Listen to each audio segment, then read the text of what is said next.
आज आपके यहाँ कोई ग्राहक साड़ी लेने आता है और जब आप उसे साड़ी बेच देते हैं तो साड़ी के साथ साथ आप चाहते हैं उन्हें एक ब्लाउज भी बेच दें। तो साड़ी के साथ जब आप उन्हें ब्लाउज बेचते हैं तो इसे क्रॉस सेलिंग कहा जाता है कि ग्राहक साड़ी लेने आया है लेकिन साथ में आप उसे ब्लाउज भी साड़ी के साथ और दोस्तों अगर ग्राहक आपके पास आया है 300 बजट की साड़ी लेने और उसे आप 400 की साड़ी पसंद करवा करके बेच रहे हैं तो ये जो डिफरेंस होता है इसे अप सेलिंग कहा जाता है। तो आज हम बात करेंगे क्रॉस सेलिंग और अप सेलिंग के बारे में कि क्रॉस सेलिंग क्यों करनी चाहिए और अप सेलिंग क्या होती है। तो स्वागत करता हूं दोस्तों मैं बिजनेस की बातों में राकेश अग्रवाल, केशव माधव फैशन सूरत से। क्रॉस सेलिंग के भी कुछ अपने नियम होते हैं तो प्राथमिक तौर पे मैं आपको बता दूं वो नियम, ताकि कभी भी आप क्रॉस सेलिंग करते हैं तो आपको नुकसान ना उठाना पड़े। तो क्रॉस सेलिंग का पहला नियम है ये कभी भी नए ग्राहक के ऊपर नहीं आजमाना चाहिए। कोई भी नया ग्राहक आपके पास आता हो तो आप कभी भी उसे डायरेक्ट क्रॉस सेलिंग में ना लेकर के जाएं। जिस प्रोडक्ट को वो लेने आया है उसी प्रोडक्ट पे फोकस करें, वही प्रोडक्ट उसे दें ताकि वो ग्राहक जो सोच करके आया है वो ले करके जाए। दूसरा, कोई भी नया ग्राहक आता है आपके पास तो आप पहले ये सुनिश्चित कर लें कि वो एक प्रोडक्ट ले ले। अगर वो एक प्रोडक्ट ले लेता है तभी आप क्रॉस सेलिंग की बात करें, उसे दूसरा प्रोडक्ट देने की बात करें। जब तक पहला प्रोडक्ट फाइनल ना हो तब तक आप उसे क्रॉस सेलिंग मतलब कि दूसरे प्रोडक्ट के बारे में उससे बातें ना करें। तीसरा नियम, ग्राहक की जरूरत को समझें, ग्राहक को अच्छी तरह से समझें, उसे क्या जरूरत है, क्या चाहिए, क्या लेने आया है, तभी आप उसे क्रॉस सेलिंग करें। आपको मैं कल की ही बात बताता हूँ। मैं अपनी फैमिली, अपनी वाइफ, बच्चों के साथ मंदिर गया।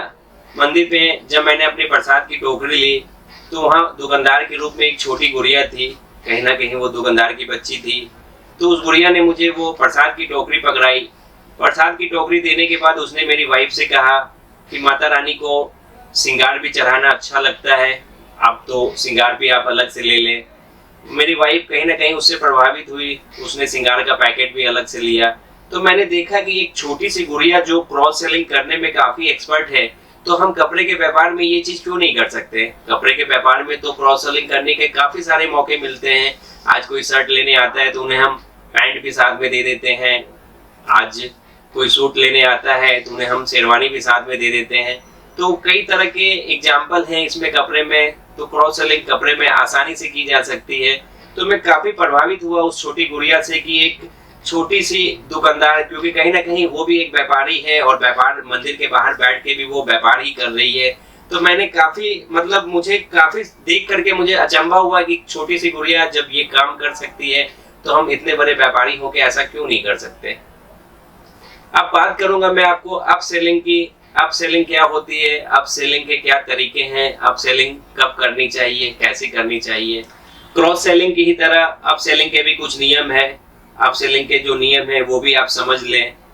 कोई भी ग्राहक आता है आपके पास तो आप उनकी जरूरत को समझें, वो क्या लेने आए हैं और क्या उनको देना है।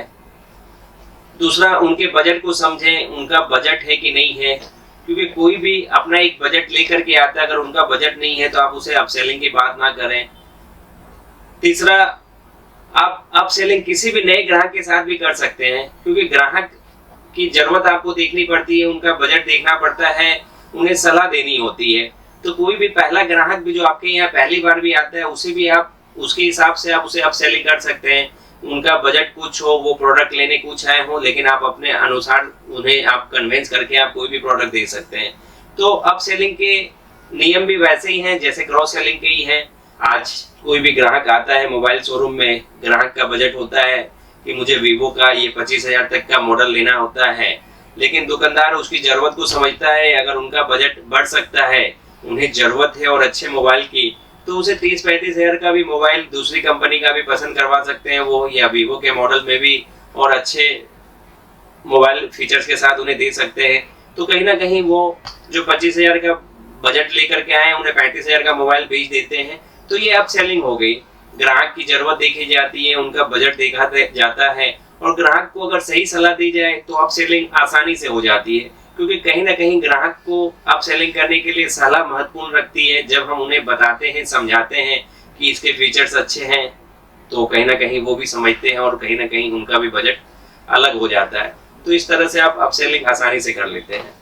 आज कपड़े के व्यापार में भी जब दूल्हा दुल्हन मार्केट में निकलते हैं लहंगे की खरीदारी करने, तो अगर वो सोच के भी चलते हैं 5,000 के बजट में, लेकिन सामने वाला दुकानदार जानता है दुल्हन है, उनका बजट बड़ा होगा और उन्हें कहीं ना कहीं और अच्छी चीज हम दे सकते हैं, तो वो भी उन्हें 10,000 15,000 के लहंगे आसानी से सेल कर लेते हैं और ये अप सेलिंग कहलाती है। क्रॉस सेलिंग और अप सेलिंग में सबसे बड़ा नुकसान होता है जब आप क्रॉस सेलिंग करते हैं। ग्राहक जब प्रोडक्ट लेने आया, वो प्रोडक्ट तो उसने आपने सही दे दिया, लेकिन जो आपने क्रॉस सेलिंग करके जब दूसरा प्रोडक्ट दिया, अगर वो अच्छा नहीं निकला तो कहीं ना कहीं ग्राहक आपकी दुकान का नाम खराब करता है कि भाई उन्होंने खुद से अपने मन से मुझे ये प्रोडक्ट दे दिया और ये प्रोडक्ट अच्छा नहीं निकला।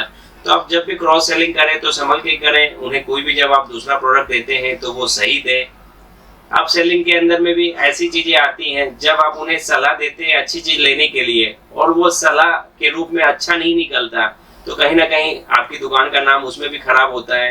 क्योंकि जब कस्टमर अपने घर जाता है और जब उसे अप सेलिंग में जब आप बड़ी कीमत की जब चीज देते हैं वो उनके अनुकूल नहीं हुई, तो उन्हें ठगा सा महसूस लगता है कि हम ठगा गए, क्योंकि हम चीज लेने कुछ और गए थे, सामने वाले दुकानदार ने मुझे सलाह दे करके कोई और चीज दे दी। तो आप सलाह अच्छी चीज की दे और अप सेलिंग जब करें तो अच्छी चीजों की ही करें, ताकि आपकी दुकान का नाम बना रहे।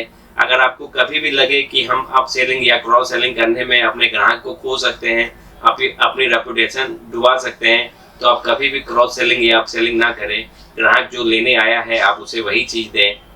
तो कैसा लगा आज का ये एपिसोड, कमेंट में आप जरूर बताएं। चैनल पे अगर आप नए हैं तो चैनल को सब्सक्राइब जरूर करें। मिलते हैं अगले वीडियो में फिर किसी और मजेदार टॉपिक को लेकर के, तब तक के लिए धन्यवाद।